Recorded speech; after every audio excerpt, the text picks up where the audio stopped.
too real to let go. I know what it did for me. You say you know, huh? Yeah. I know what it did for me. I seen what it was doing for him. I said, let me try it. I've been on it ever since. So far down 30? Yeah, from the camp of his debut, when I started using it, up until now, I done lost 30 pounds. Grind don't stop. Everybody here working now.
Always on the toe, on the back toe.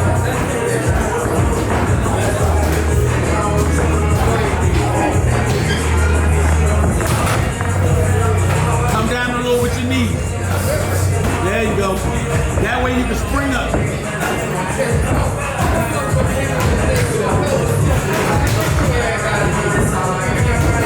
Do a jab action.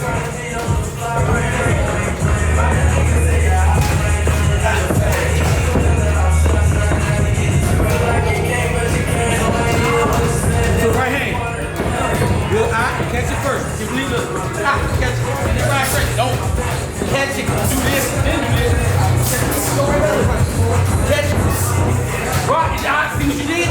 You catch it and pull back. Then go. Then you catch it. Right.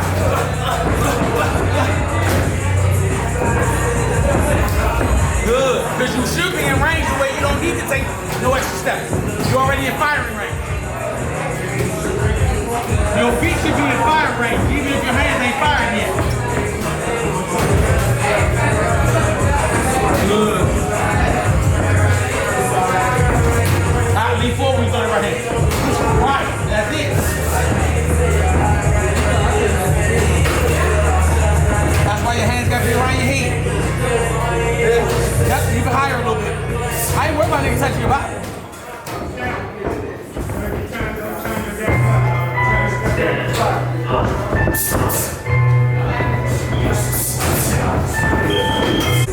That's what he's doing. Right, he's just trying to get you something.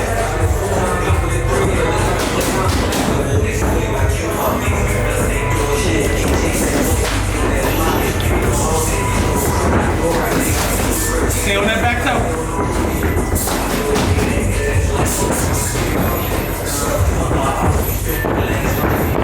Alright, lean forward with it, don't just push it. Hey, man. How you doing? Good.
He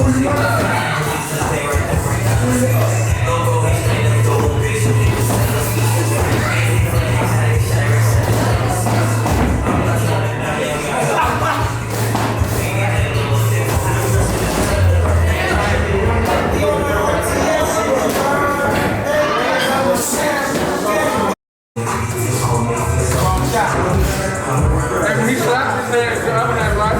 Yeah.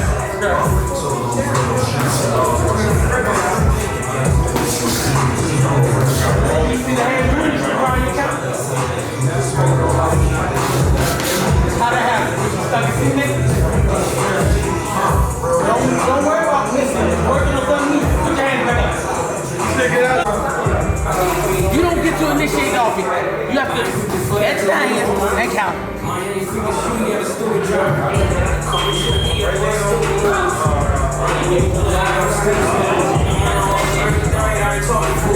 I tell you that.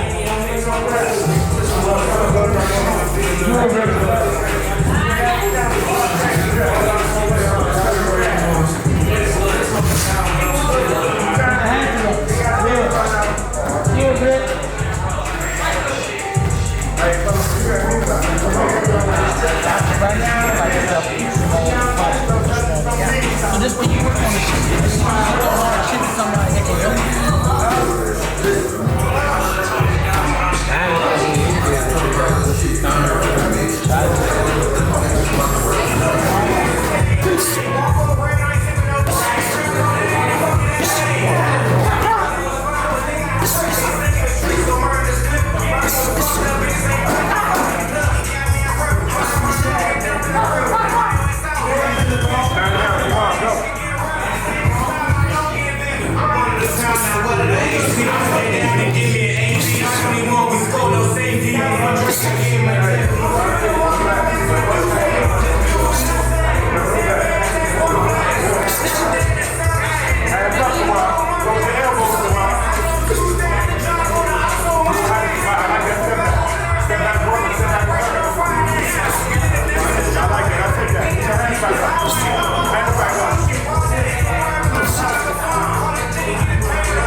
Oh, there you go.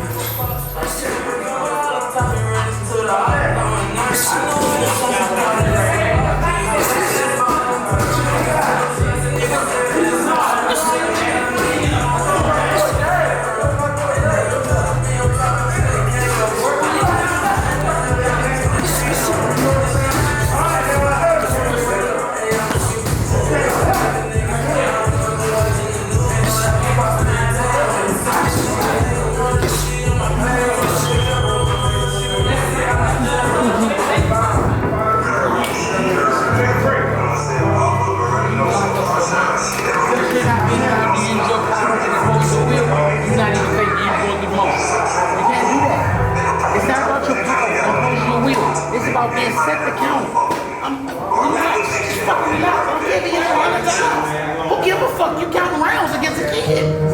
It don't matter. Work on what the fuck you're working on. He's a child.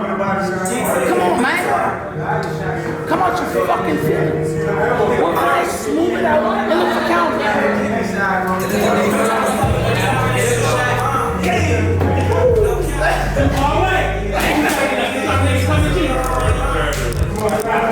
Hey, much too far away. Right there. That's the guy.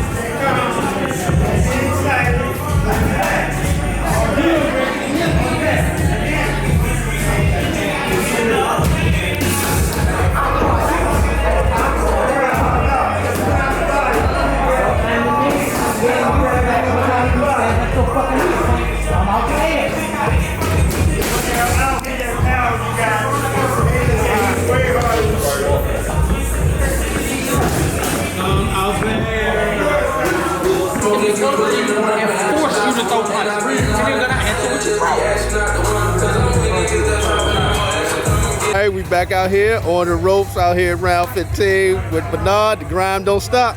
Nah, man, it don't stop, man. We got back from Atlanta Sunday, and hey, you see where we at? Right back on the grind. Now, I got to get your overall experience of the fight. I think it was an amazing fight.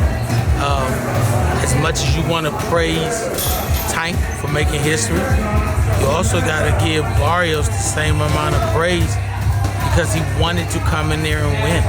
I never saw anything in him at any point in that fight that said, I don't want to win. And you can't have legendary nights like Hagler Hearns if both people haven't decided that I'm here to win. So shout out to him, 100%, him and his team, it was great. But I think you saw the next level of Tank's greatness step up again. You know, I thought that was amazing. You know, I want to go back to the press conference. You know, post-fight with Floyd. It was a statement that was made. Man, it's crazy. You know, he next. Yeah, he pointed to him. Yeah, he pointed at him when he walked in, and he was telling one of the boxing writers, "Oh, there you go, he next." I'm looking around like, there you go. I'm looking behind him. Somebody come for the podium, and Floyd said, "No, just you." And he was like, "Man, y'all better interview this kid before you can't get it." And that's big, man. That to me, that's lofty praise coming from somebody like Floyd Mayweather. It most certainly is, especially on a night like this, with that spectacular performance at the end with Gervonta Tank Davis, and with Floyd coming out saying, "Hey, he's next, man." With just like that, man. That's crazy. Hard. That means you work hard, put the target on. Yeah, you might have thought you were working hard, but when somebody like that say that, it's different. It's not a boxing writer. It's not, you know, another coach who's worked against you. It's your boss. At the end of the day, Jalil is signed to Mayweather Promotions. His boss is saying you're up next. So you gotta work because the man is flawless. He's 50-0, flawless. His superstar, Tank, 25-0, flawless. So there's an expectation of not doing your best, but being flawless.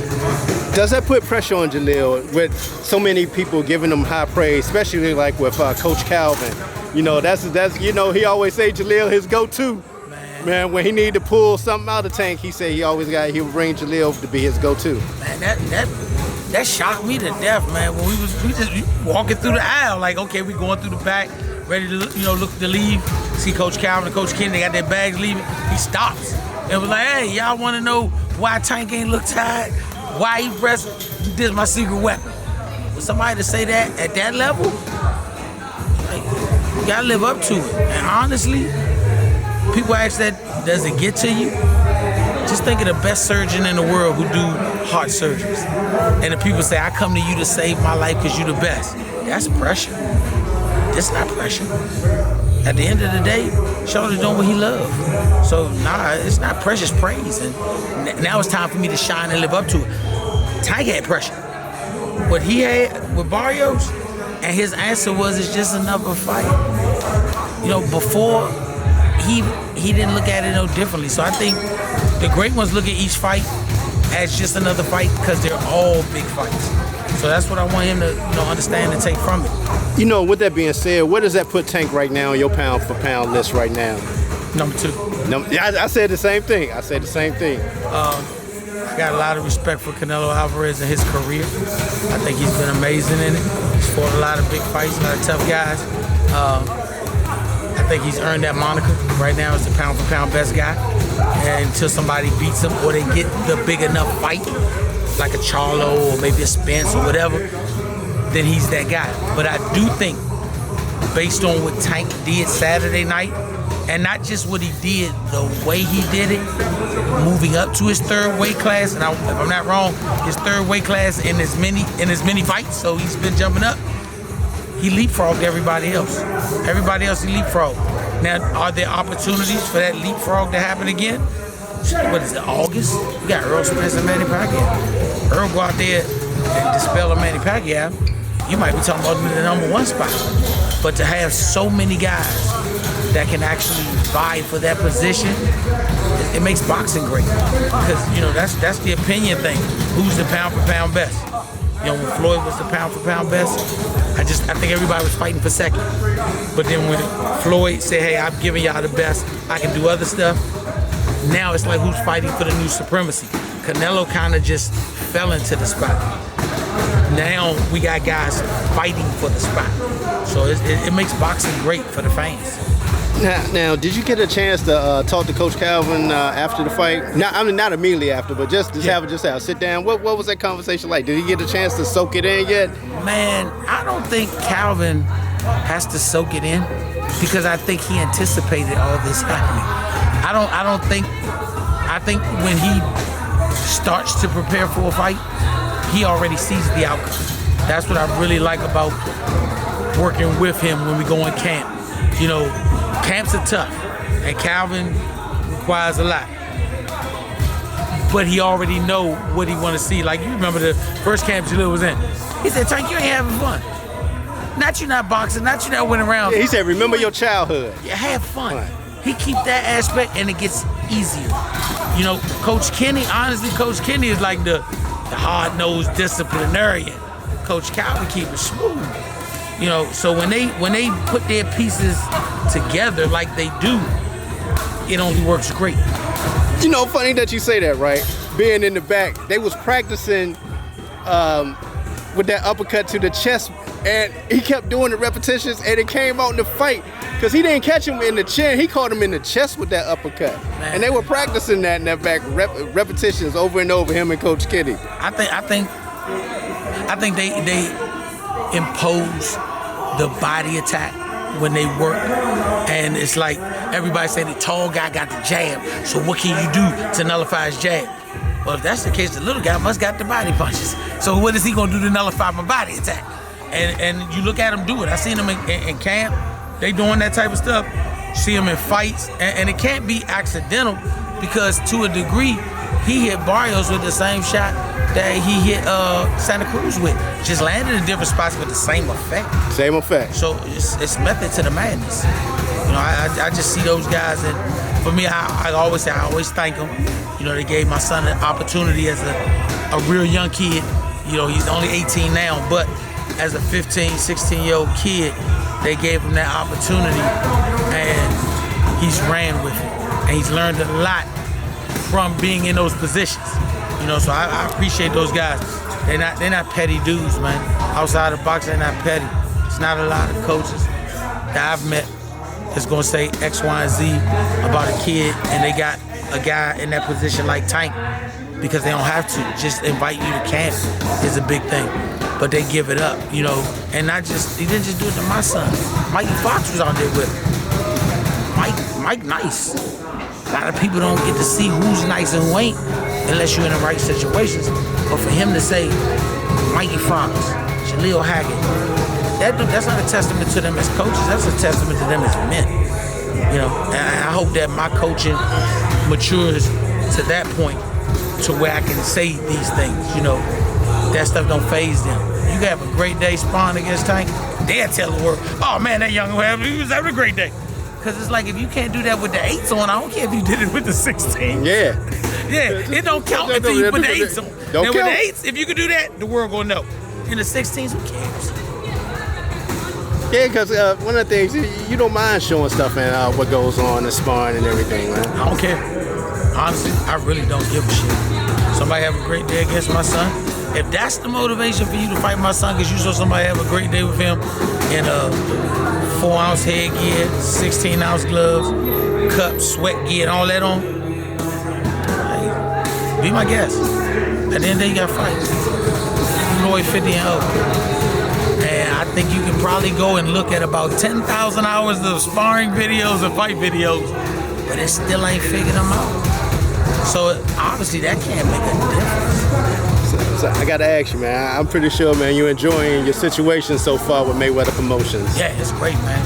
I tell you, man, that top-notch organizations, man. I had a little blip with the credentials at first. You know, Leonard actually called me, man, and was like, man, next time you have any issues, man, just call me directly. If you don't know that man watch social media, that man watch conversations that go on, he watch everything. He watch it all. He don't miss nothing.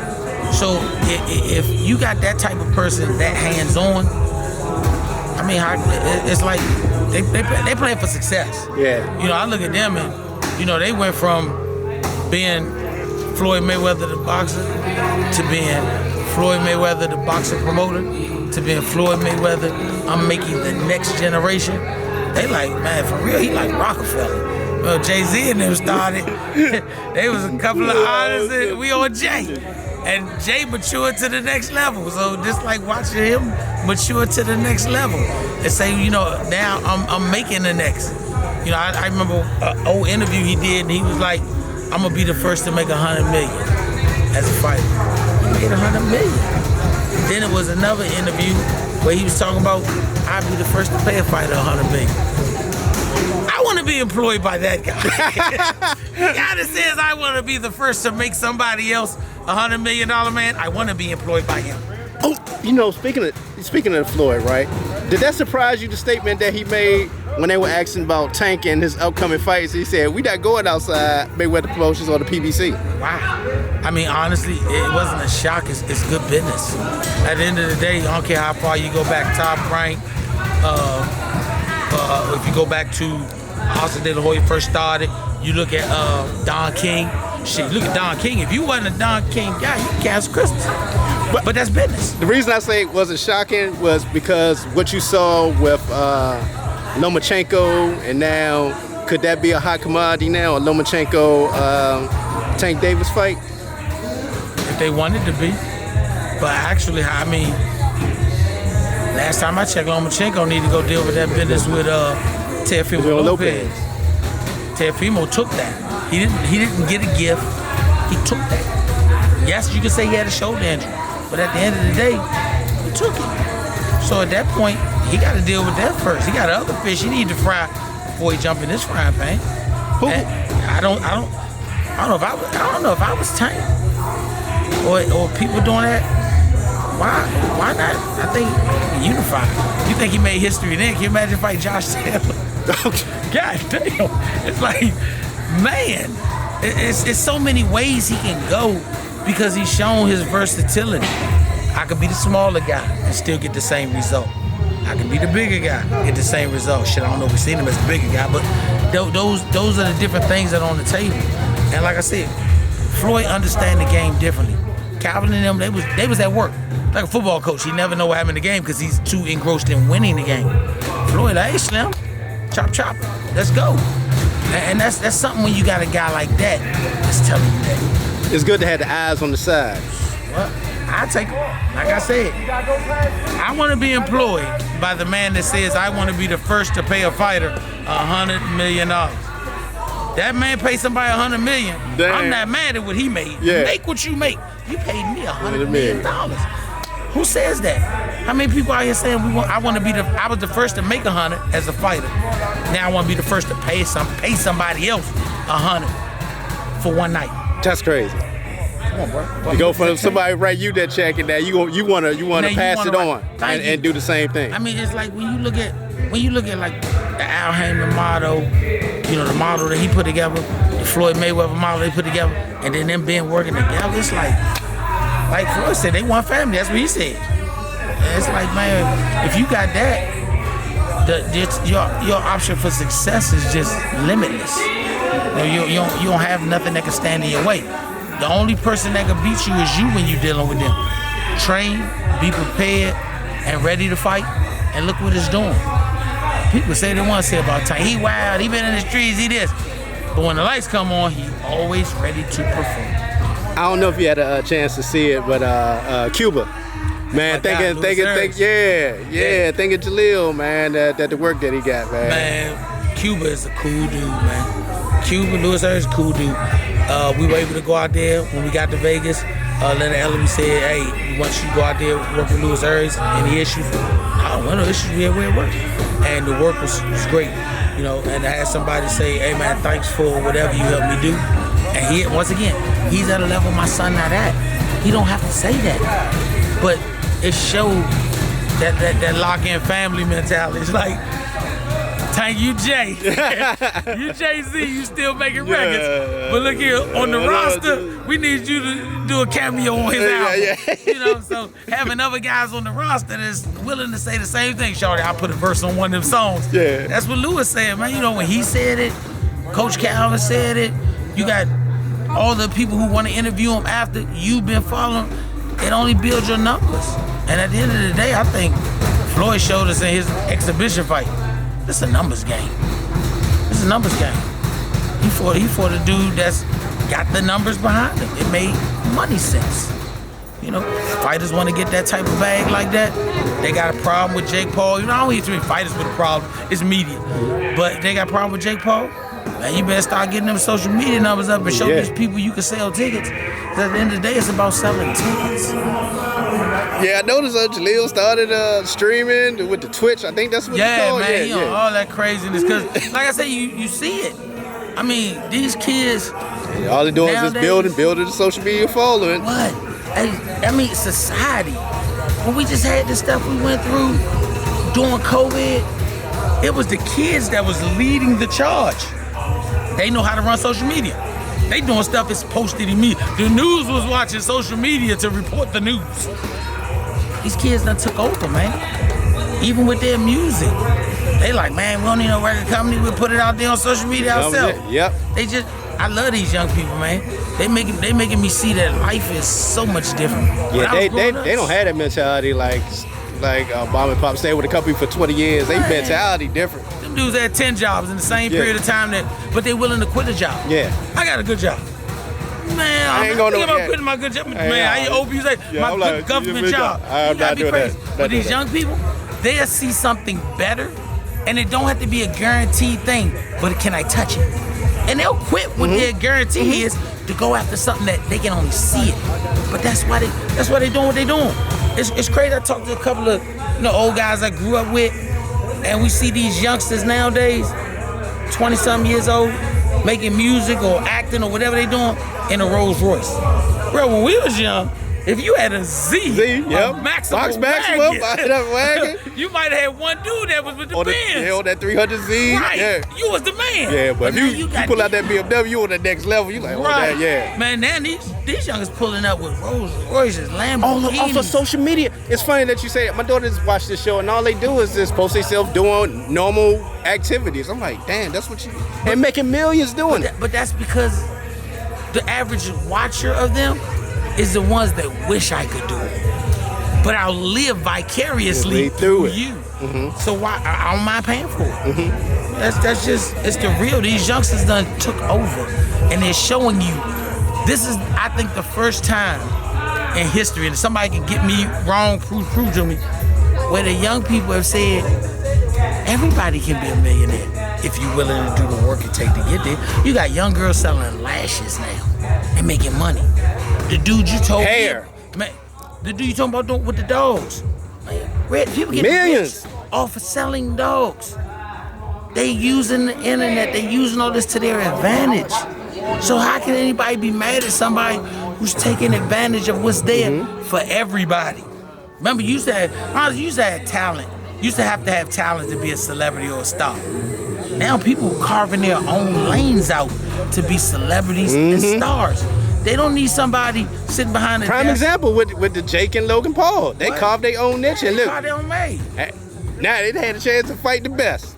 Made it all the way to that. And how can you be mad? Like I said, them dudes say, I'm gonna make my own lane. And if more young people and older people start saying, I'm gonna make my own lane. You can't hate on them because they ain't come from money. How can you They didn't come from money. How can you hate a dude that grinded? How can you hate him? Yeah. If nothing else, you're supposed to support him because he's saying you could do it too. Salute him and congratulate him. Yes. And that's the part that, I love about this. this Mayweather situation, man. How many promoters want to see you get rich? I mean, just being honest. Ain't trying to be funny. Nah. You got some of the best fighters in the world fussing with their promoter because the promoter don't want to get them when they work. You got Floyd, PBC. They trying to give you what you're worth, but they're trying to make you make yourself worth more. Like, Shawty, you happy with a $3 million check? You don't want that 10? You don't want that 10? That don't look. They actually ask you. That don't look like something you want. Yeah, you need to put that work in so we can get that 10. That's what I'm talking about. Why would you not want somebody that's doing that?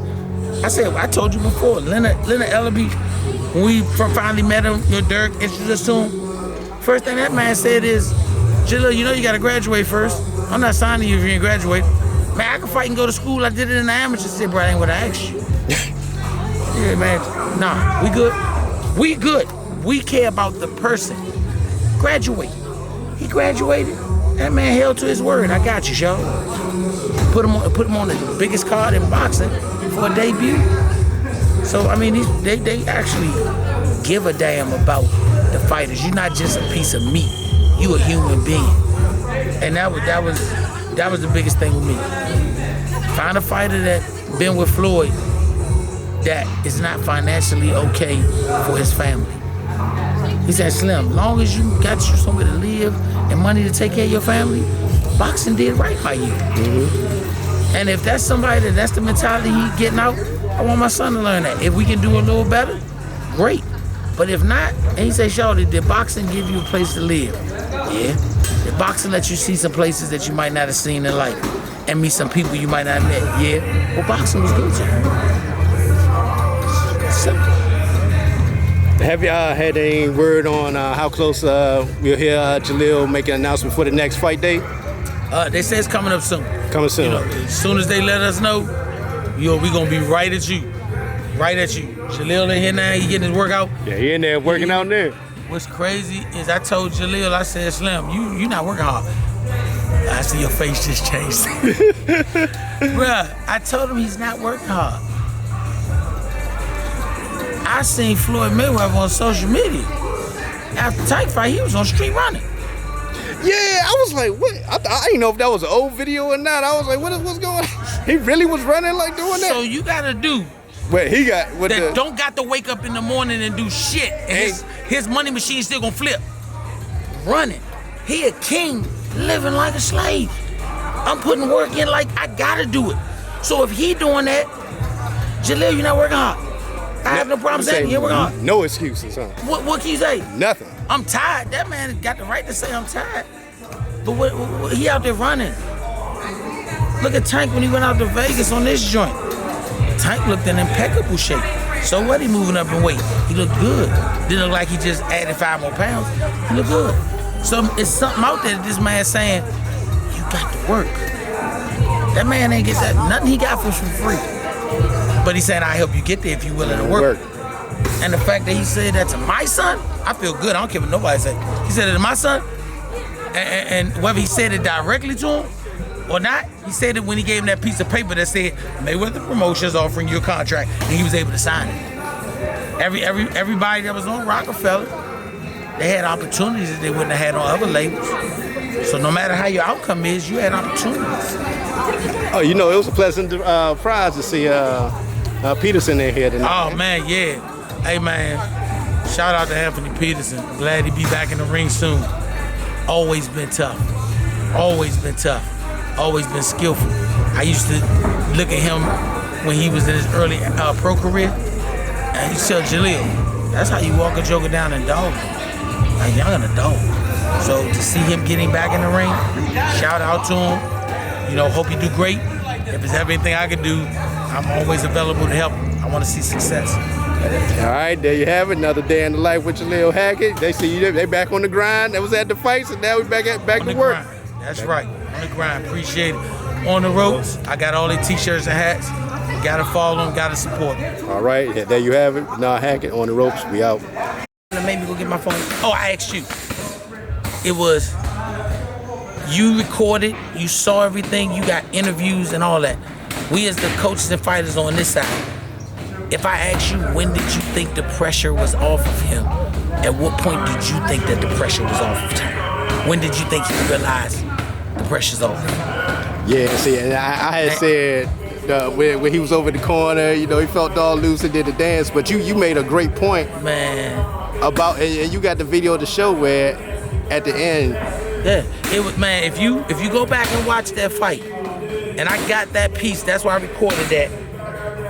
To me, you gotta watch. Watch. Let me make sure I get this right. Let me go back. Start it over. Just watch.